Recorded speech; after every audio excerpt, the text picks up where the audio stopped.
you don't talk to me unless I want to talk to you. No, I'll talk to you right now. Yeah, no, you won't, because you lie. Remember when Big Brother was actually about the game? Not about TikTok dancers and hot tubs. Not about sponsorship deals or showmances so fake they make Bachelor contestants look sincere. I mean the real game, paranoia, betrayal, and psychological warfare dressed in athleisure. There was a time when Big Brother USA felt like a chaotic social experiment. A pressure cooker of strangers scheming in a poorly lit house with cameras watching them 24/7. Not for clout, not for followers, but for $500,000 and the right to lie through their teeth with conviction.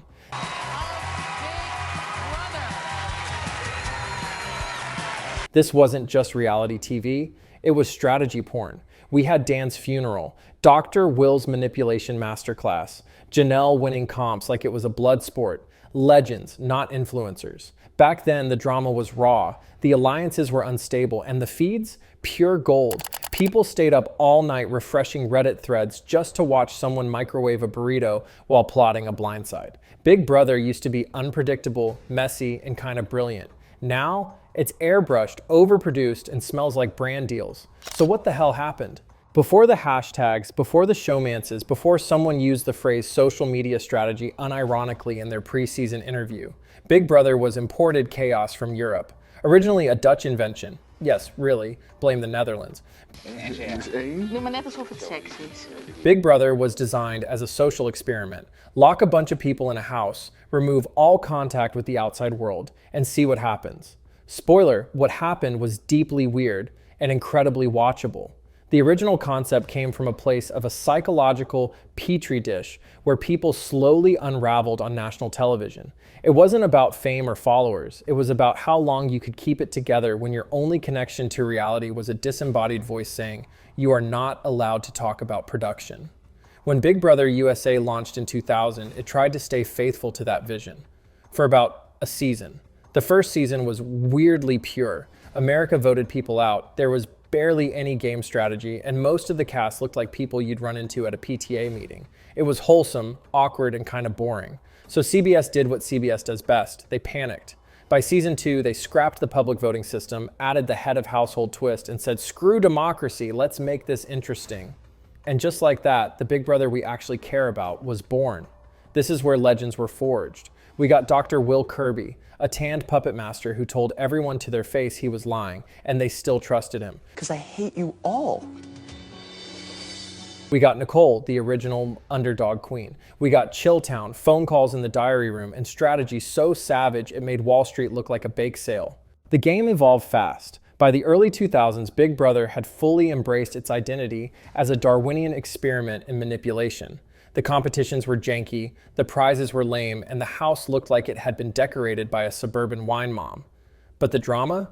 Chef's kiss. Season 6 brought us the Sovereign Six versus the Friendship, a storyline more gripping than most prestige dramas. Season 7 was All-Stars. Before that term got hijacked to mean people who had a decent TikTok following in 2019. My name is Victor, I'm 25 years old, I live in New Orleans. I'm a personal trainer. And season 10, straight up art. Dan Gheesling entered the house a Catholic school teacher. He left a Machiavellian legend with blood on his hands and a smirk on his face. For a few golden years, Big Brother was appointment TV for people who wanted trashy entertainment and a game theory seminar. It had depth, it had unpredictability, and most important, it had 24/7 live feeds, so you could cancel your social life and start obsessing over people trapped in a house. And here's the thing, the players weren't perfect, but they were real. They said dumb things. They made messy alliances. They didn't have social media managers or pre-game brand deals. Some of them didn't even fully understand the rules, which honestly made the show better. Every summer felt like a new experiment. New dynamics, new gameplay, new power shifts. You never knew who was going to rise, who was going to implode, or who was going to get voted out for committing the ultimate Big Brother sin, being boring. The situation I am in right now, I wouldn't even be in if it wasn't for Rennie. In these early seasons, Big Brother felt alive. It was unpredictable, volatile, and occasionally problematic, but never fake. That was the magic. You weren't watching a performance, you were watching a breakdown in real time. And CBS, they were loving it. Ratings were strong, feeds were addictive, forums were popping off. YouTube was flooded with fan edits and conspiracy theories about voting patterns and house guest body language. People cared. This was reality TV before it was branded reality TV. Before everyone on the cast had an online store, a podcast, or an NFT collection. It was before the era of playing for the followers. It was chaotic, unfiltered, and impossible to replicate. And of course, because this is America, we couldn't leave well enough alone. Because if there's one thing American television does best, it's ruining a good thing slowly, over time, while pretending nothing's changed. The decline didn't happen all at once. It never does. It started small, subtle, almost invisible. But the cracks were coming. Every downfall starts quietly. Not with a scandal, not with a meltdown, just a subtle shift, the kind you don't notice until it's too late. For Big Brother, that moment was when fans everywhere caught themselves thinking, wait, why does this cast look like an Instagram ad? I see resemblance to Vanessa Russo from season 17. By the 2010s, the house stopped feeling like a social experiment packed with oddballs and underdogs. Gone were the rodeo clowns, morticians, and small-town weirdos. In their place, aspiring influencers, fitness models, people whose job title was entrepreneur, but let's be honest, they were selling protein powder on TikTok. The vibe changed. Players weren't scheming to survive, they were curating a personal brand. Why blindside someone when you could respect their journey and get invited on their podcast later? Why take risks when your post-show future depended on staying likable, not on actually winning? I'm thinking to myself, damn, maybe I should have picked Paul Lee. But here's the thing, this shift didn't just come from the players. Production started meddling too. Instead of letting the game unfold naturally, they layered on twist after twist, hoping to manufacture the chaos that used to happen on its own. Coaches, battlebacks, America's MVP, Pandora's box, secret rooms, reset buttons, each one more desperate than the last. What used to be a simple became a messy whiteboard of gimmicks. And the more production tried to spice things up, the more artificial it all felt.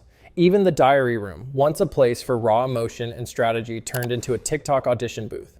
Contestants delivered sound bites like they were reading off a social media checklist. People should like you for who you are. I'm not here to make friends, I'm here to make moves. I didn't come to take part, I came to take over. Cool lines. But maybe make an actual move? And the live feeds, once the lifeblood of the fandom, started to crumble. Superfans used to stay up all night watching whispered plans unfold in the storage room. Now, the second things get interesting, fish tank, or stars, or sudden unexplained silence. It's hard to call it reality TV when the reality keeps getting cut. The early cracks weren't loud. They didn't explode all at once. They crept in, episode by episode, season by season. Small casting shifts, small production tweaks, small edits that smoothed over the chaos. But those small cracks, they were growing.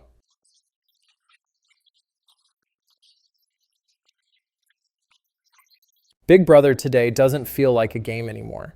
It feels like a 3-month-long influencer retreat hosted inside a Las Vegas Airbnb. Every season kicks off the same way. We meet the cast, a few quirky types, 1 or 2 superfans, and an army of people whose job titles are content creator, entrepreneur, or, let's be honest, wants a Fashion Nova deal. On day 1, alliances lock in based on vibes and mirror selfies. By week 2, anyone remotely interesting or unpredictable is backdoored. By week 4, the majority alliance is steamrolling the house, and we're all stuck watching the same 6 people take protein shakes, rehearse diary room one-liners, and nod sagely about playing with integrity. And the competitions? Please, gone are the brutal endurance tests and nail-biting mental showdowns. Now we get candy-themed obstacle courses sponsored by some obscure streaming platform, edited with wacky sound effects and cartoon music. Vanessa has lost her nut. It's not Big Brother, it's Wipeout Influencer Edition. Meanwhile, the diary room has fully morphed into a cringe factory. Every soundbite is crafted like it's aiming for TikTok virality. I am the game. I didn't come here to make friends, I came to dominate.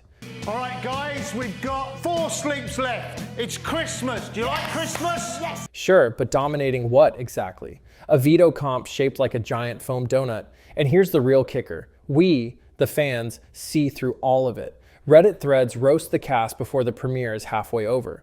Twitter's collective response to every new twist is basically, cool, now watch them waste it. TikTok edits gleefully compare chaotic old seasons to the sterile predictability of modern ones, and the difference is embarrassing. By episode 2, most of us can already predict the boot order. By jury phase, we're hate watching out of habit, not hope. Even YouTube is flooded with titles like The Downfall of Big Brother, Why BB is Unwatchable Now, Bring Back the Feeds or We Riot. Fan channels have more insight into the show's problems than the actual producers, who somehow, miraculously, keep making a game about lying, backstabbing, and manipulation feel safe. Every twist feels like it came from a brand focus group. Every cast feels like it was algorithm selected for marketability. There's no edge, no chaos, no real risk. And the ultimate irony, the very unpredictability that once made Big Brother great, the paranoia, the breakdowns, the betrayal, is now exactly what the producers are terrified of. Because unpredictability doesn't sell ad space. Tanner became head of household while host Julie Chen had plastic surgery to look less Chinese. Chaos makes sponsors nervous. Real, unscripted drama, not on brand. So what are we left with? A neutered, over-edited, influencer-infested summer filler. A show that used to make headlines and now just makes us sigh. It's no longer expect the unexpected. It's expect the alliance, the backdoor, the scripted diary room, the clean-cut winner, and the sponsored veto comp hosted by a CW actor you barely recognize. And then do it all again next summer. So here we are. Big Brother, once the messy, unpredictable, paranoid fever dream of reality TV, has become a polished, predictable, influencer-infested brand activation. My grandfather passed away. Oh my God, dude, are you serious, dude? A show that was once about surviving the house is now about surviving Twitter. The question is, can it be saved? Technically, sure. CBS could wake up, strip away the gimmicks, cast players for strategy instead of selfies, and let the game breathe again. Real diversity, real risks, real chaos. That's the formula. But maybe, just maybe, it's not about saving it. Maybe Big Brother didn't get worse. Maybe we got sharper, more media savvy, less willing to buy into the polished reality we once devoured without question.